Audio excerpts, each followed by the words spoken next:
Awesome. Well, let's get started. We'll start with Herbie. Go ahead, Herbie. Hey, Clyde, two quick questions here for you. I'm curious for number one, how does a guy from Louisiana get dehydrated? and second, how has camp gone for you? Obviously, you were limited today, but like these past two practices and pads, how fast is it going for you? Is it slowing down for you? And how beneficial was it for you to work out with Patrick during this offseason? Well, first to answer your first question, I mean, it's hot everywhere right now. And that's just what it is. And we're outside working. So, I can speak for myself outside working, doing whatever I can do to get fluids in. But, big output needs, huge input. So I just gotta hydrate some more. And for the most part, these last 2 days, putting on the pads, for me, it felt like everything slowed down. Just because the nature of football, everything slows down from pads just because of the contact and everything else as far as what I see from the running back position. So and for right now, that's just how it's going for me. Let's go to Harold Coons. Go ahead, Harold. Hey, man, hope you're doing well. Drink some water, man. I heard Frank Clark, gave you a little introduction to the NFL a little bit. Could you just describe how that went? And then also, how are the veterans, like, especially with Patrick Mahomes back there, how's it helped you just kind of get along and get a good feel for the game, even without the preseason games? Yeah. So the thing with Frank, I mean, it was 7-on-7. Frank ended up dropping back from his end position. I caught a ball in the flat, got up the sideline. Frank hit me on the sideline. I mean, nobody hit the ground. So for the most part, I mean, I'm good. I played the next play, and it is what it is. It's a hit. So, and then what was your next question afterwards? After Frank? Yeah, just the veterans like Patrick and some of the other running backs you're with, just how have they kind of helped you along, knowing that you've kind of been thrown into the fire as an RB1, if you will?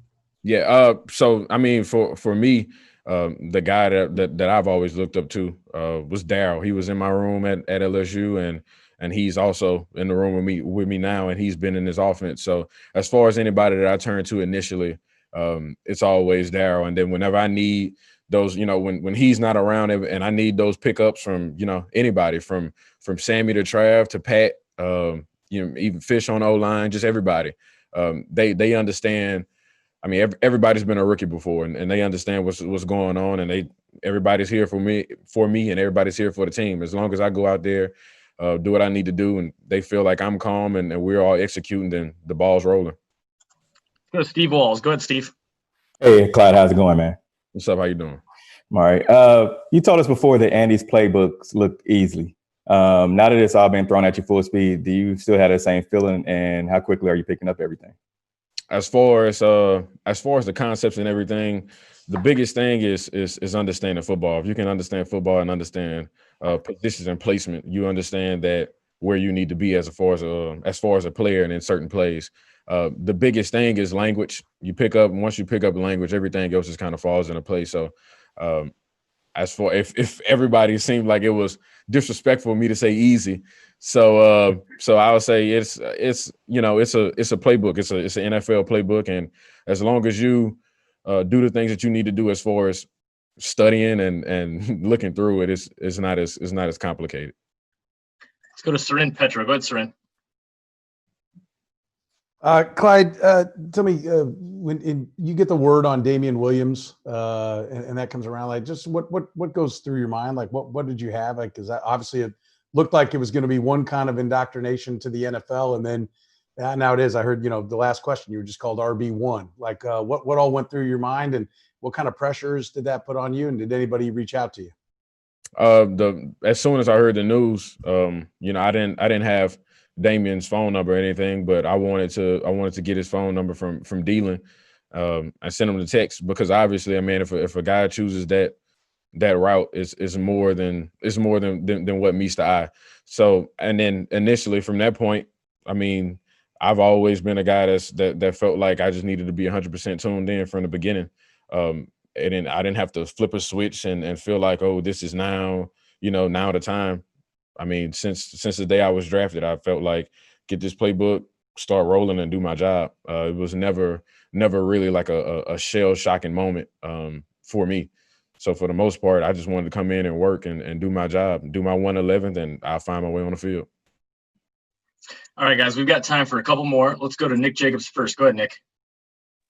Yeah, Clyde, for you, I'm curious, from your time at LSU, do you feel like that kind of prepared you for the tempo you've seen in practice, or has it been a little bit of an adjustment?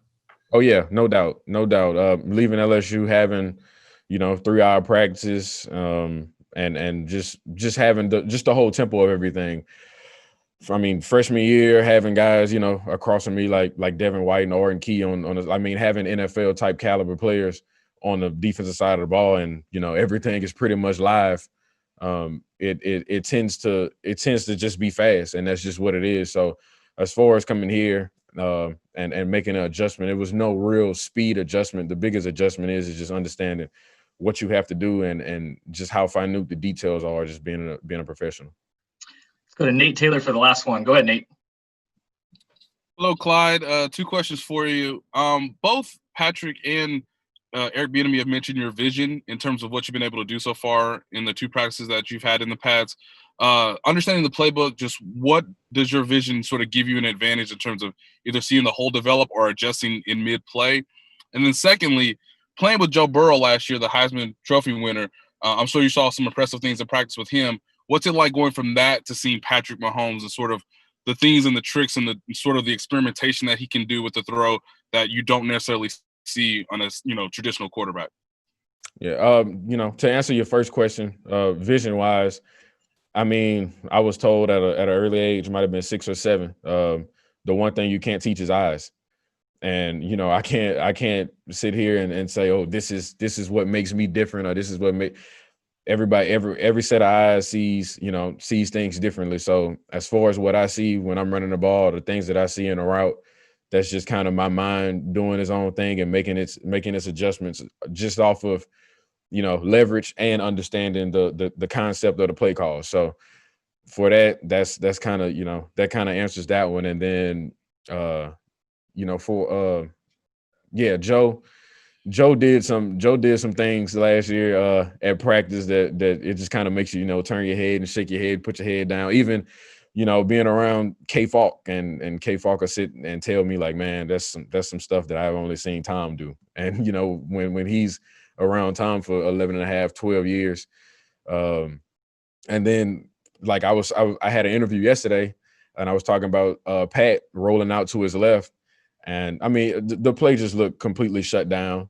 And he just started by the time he got to the bottom of the numbers on the left hash, he just started saying, oh, I got it. And nobody looked open, and he tossed it up, and all of a sudden Tyreek came out of nowhere and completed a pass, and it went for 45 yards, whatever it was, and extended play, something that that you see time and time again. But for him to not throw it out of bounds and just understand and his vision and everything that he has going on in his head, it's a little different, it's a little special.